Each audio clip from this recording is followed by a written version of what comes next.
zweiter Akt im Garten oder dritter Akt nach Rohr reparieren, Rasen mähen.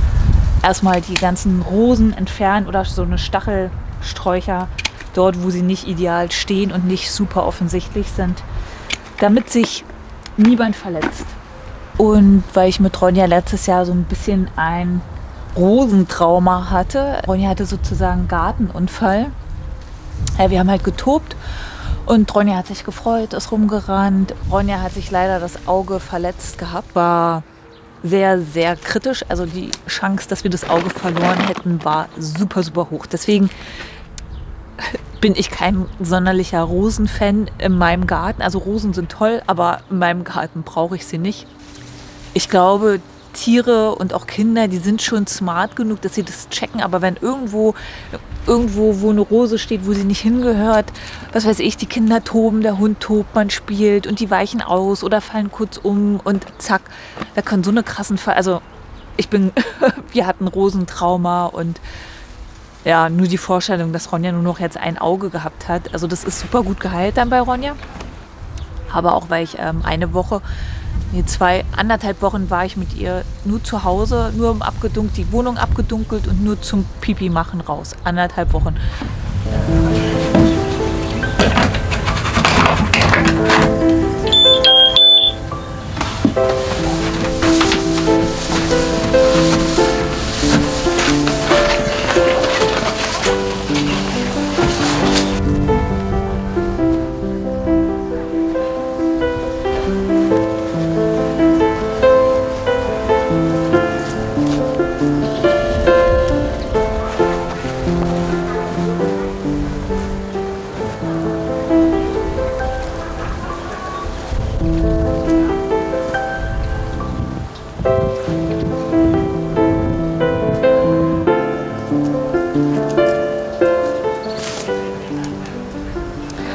So, heute ist mal wieder das Typische passiert, was im Schrebergarten öfter passiert. Man nimmt sich zu viel auf einmal vor. Die Laube von innen sauber machen, Fenster putzen, Matratze raus, Kühlschrank sauber machen, abtauen. Jetzt haben wir es schon um 5. Und Schlafzimmer wollte ich eigentlich auch noch wischen. Wird knapp langsam.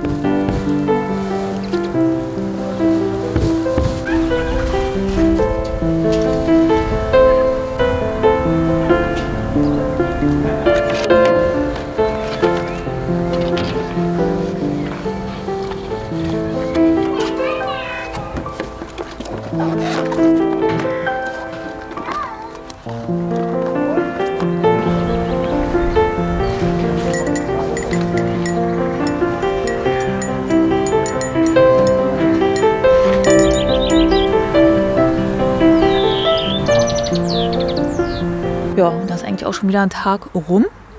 Ist halt alles am Ende des Tages doch sehr viel Arbeit. Aber es ist erfüllende Arbeit. Weil ich merke, wenn ich das alles gemacht habe, man sehnt sich halt zu dem Zeitpunkt herbei, wenn man dann da hinten liegt und einfach nur chillt. Aber wäre das ganze Leben immer nur ein Chillen, dann würde man, glaube ich, die Momente, wo man einfach mal nichts macht, gar nicht so genießen. Und wenn man hier zu viel zu tun hat, weiß man ja am Ende des Tages wofür.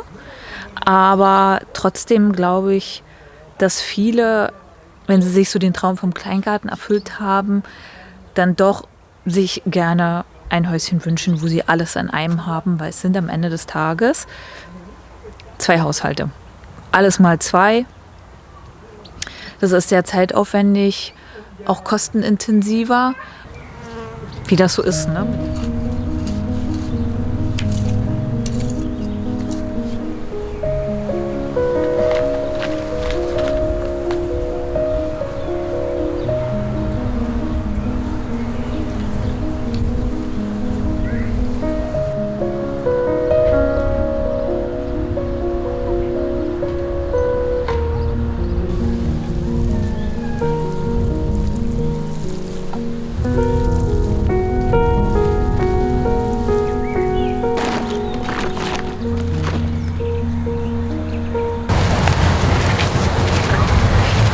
Ja, hier seht ihr auch, was ich im Winter noch gepflanzt hatte oder Herbst. Spinat und das ist Kresse. Ich habe jetzt den genauen Namen vergessen. Ich glaube, Winterfrühkresse, der Gartenprofi. Aber tatsächlich war das Beet so zugewachsen, dass ich mir bei dem Teil hier nicht mehr sicher war. Aber wenn man sieht, das ist hier auch so in der Reihe. Also es ist kein Unkraut, sondern tatsächlich ausgesät. Und ja, der Gartenprofi hat natürlich nicht ein Schildchen hingestellt mit dem Namen, weil ich mir sicher war, merke ich mir. Spinat ist ja leicht zu erkennen, aber das könnte man auch mit Unkraut verwechseln, aber es ist Kresse.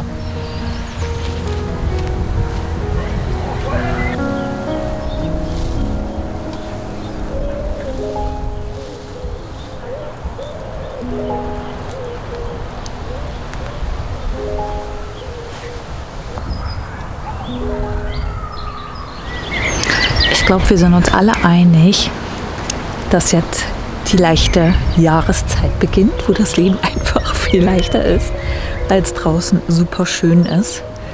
Und alles ist grün und es wird sogar immer grüner. Ich genieße es und es tut so, so gut.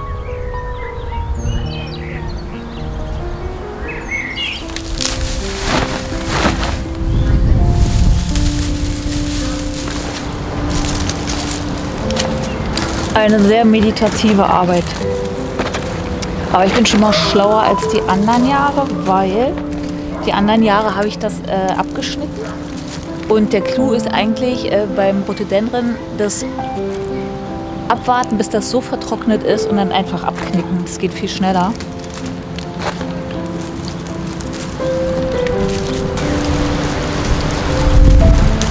Wahrscheinlich fällt das auch irgendwann von alleine ab. Bei mir wurde von einigen auch gesagt, die schneiden das echt immer ab. Aber ich merke, das dauert auch schon lange. Aber wenn man es einfach nur abknicken braucht.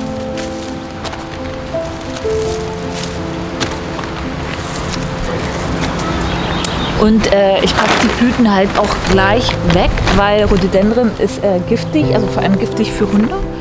Und in meinem Garten achte ich echt darauf. Also Rhododendron, wenn ich abschneide, sofort im Müll. Efeu, also alles, was super giftig ist für Hunde, weg. Und wie gesagt, Rosen habe ich auch schon mal erzählt, schneide ich auch runter. Oder so ein Wildgewächs mit Stacheln, das kommt alles weg. Aber wie gesagt, wir haben da ein kleines Trauma.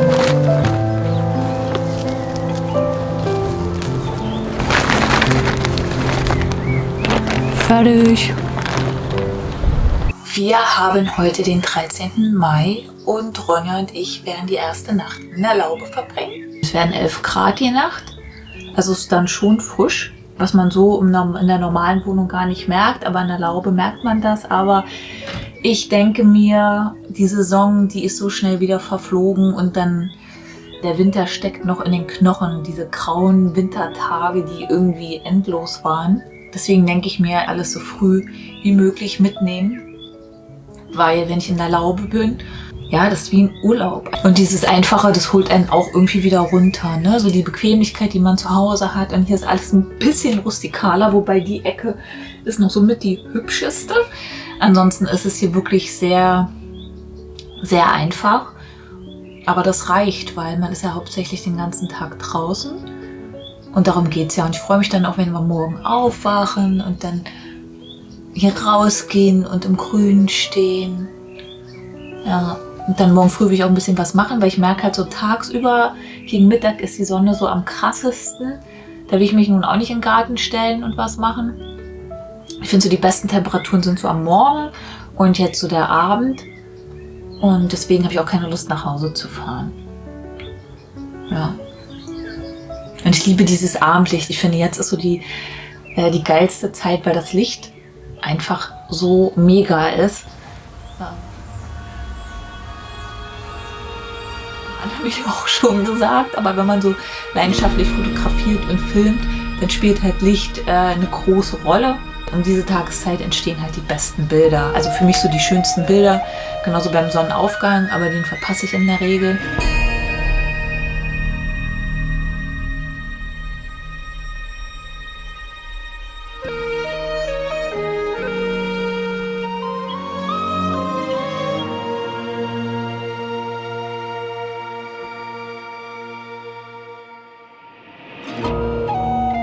Haben wir eine kleine Auszeit hier.